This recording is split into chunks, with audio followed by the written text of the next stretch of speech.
Olá, queridas, graça e paz. Mais uma vez estou aqui para compartilhar com vocês mais um capítulo do livro de Atos. Eu creio que esse encontro do mês de julho será um divisor de águas na vida de cada uma de vocês. Vocês vão ter uma experiência incrível com o Espírito Santo, né? Nesse propósito que nós estamos, vocês estão sendo preparadas para aquilo que Deus está preparando para cada uma de vocês. Amém? Vamos orar? Obrigada, Senhor, por este momento de estarmos mais uma vez meditando na Tua palavra, Pai. Que o Senhor nos dê o pleno entendimento daquilo que o Senhor quer falar conosco, Pai. Que a gente possa crescer em sabedoria, um pouquinho mais, Senhor, da intimidade contigo, pois nós sabemos que quanto maior a nossa intimidade, mais a tua presença estará conosco. Amém? Que tenhamos um bom estudo nesse capítulo e que o Senhor faça das minhas as tuas palavras, Senhor, em nome de Jesus. Amém. Então vamos lá, né? Então depois de lermos aí o capítulo 16, que Paulo e Silas já tinham sido libertos, né, da prisão, eles continuavam então a pregação para falar sobre Jesus, né?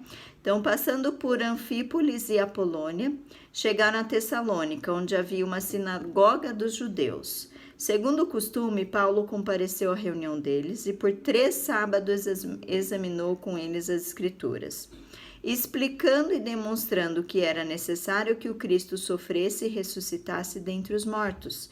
E dizia: este Jesus que eu vos anuncio é o Cristo. Alguns deles foram convencidos e uniram-se a Paulo e Silas, bem como um grande número de gregos tementes a Deus e muitas mulheres de posição. Mas os judeus ficaram com inveja, e tomando consigo alguns homens maus dentre os desocupados, reuniram a multidão e tumultuaram a cidade.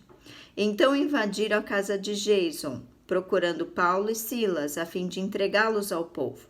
Todavia, como não os encontraram, arrastaram Jason e alguns irmãos à presença das autoridades da cidade, gritando: esses homens que têm agitado o mundo chegaram também aqui. E Jason os acolheu. Todos eles procedem contra os decretos de César, dizendo haver outro rei, Jesus. Assim provocaram a multidão e as autoridades da cidade que ouviram essas coisas. Mas recebendo fiança de Jason e dos demais, eles os soltaram. E de noite os irmãos logo enviaram Paulo e Silas para Bereia. Quando lá chegaram, foram à sinagoga dos judeus.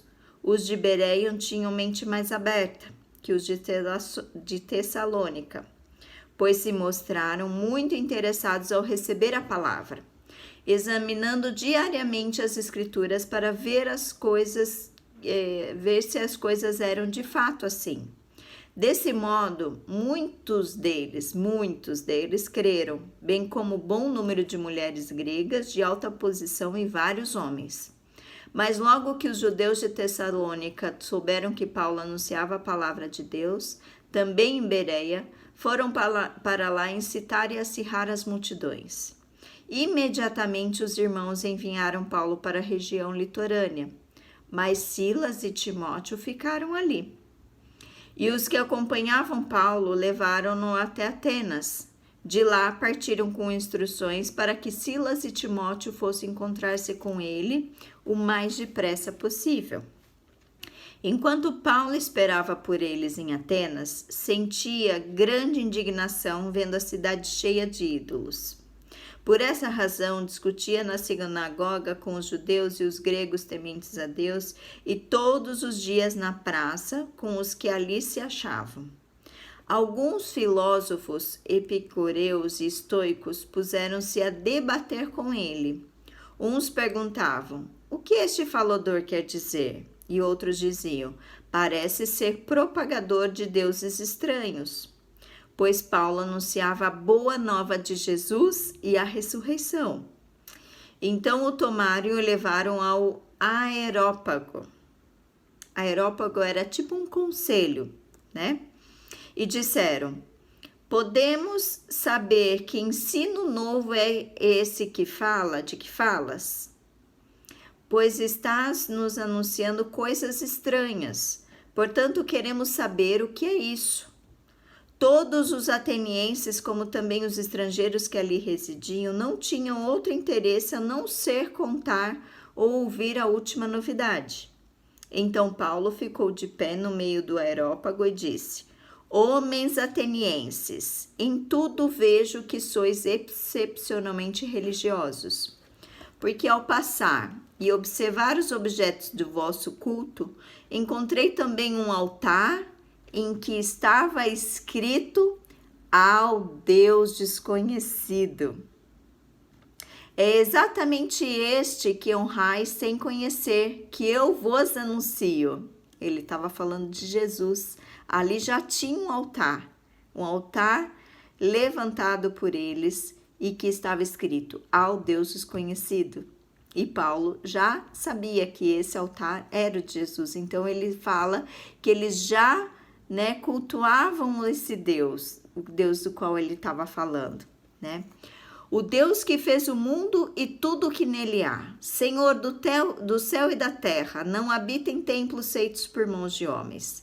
Tampouco é servido por mãos humanas, como se necessitasse de alguma coisa. Pois é Ele mesmo quem dá a todos a vida, a respiração e todas as coisas.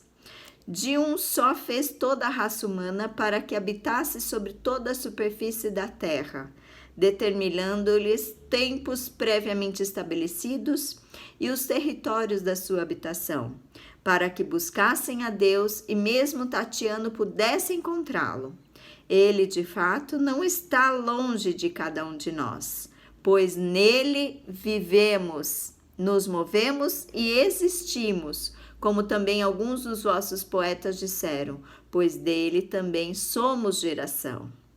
Sendo nós gerados por Deus, não devemos pensar que a divindade seja semelhante ao ouro, à prata ou à pedra esculpida pela arte e imaginação humana.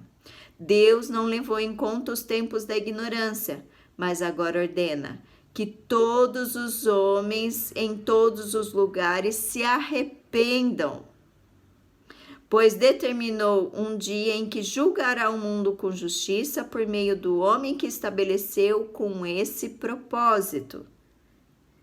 Jesus, né? E ele garantiu isso a todos ao ressuscitá-lo dentre os mortos. Mas quando ouviram falar em ressurreição de mortos, uns zombaram, outros disseram: sobre isso te ouvimos em outra oportunidade. Então Paulo saiu do meio deles. Todavia alguns homens uniram-se a ele e creram, entre os quais Dionísio, membro do conselho do Areópago, e uma mulher chamada Damares, e com eles ainda outros. Tremendo, né? Esse capítulo, muito bom, porque fala do túmulo que eles já tinham levantado e que era do Deus conhecido, e que já estava, previsto, que era Jesus Cristo. Amém? E então vamos agradecer nessa leitura, mais um conhecimento aí incrível para agregar, a nossa leitura, o nosso propósito, e que faça diferença aí no dia de vocês, tá bem? Obrigada, Senhor, obrigada mais uma vez por esse momento de conhecer um pouco mais, Senhor, do teu propósito, e que a gente possa, Pai, possa sim sentir esse amor, essa sua grandiosidade de tudo que o Senhor fez. O Senhor fez tudo de acordo com a tua vontade. O Senhor já sabia que passaríamos por tudo isso, e o Senhor sabe de cada detalhe da nossa vida. Que a gente possa estar entregue aos teus cuidados nesse novo dia que o Senhor nos presenteou. Que a gente possa viver com muita alegria e com muita gratidão. E que a paz de Cristo, a paz que vem do Senhor, esteja sobre nossa vida nesse dia. Em nome de Jesus, amém. Um beijo, queridas, Deus abençoe e até o próximo capítulo. Beijos!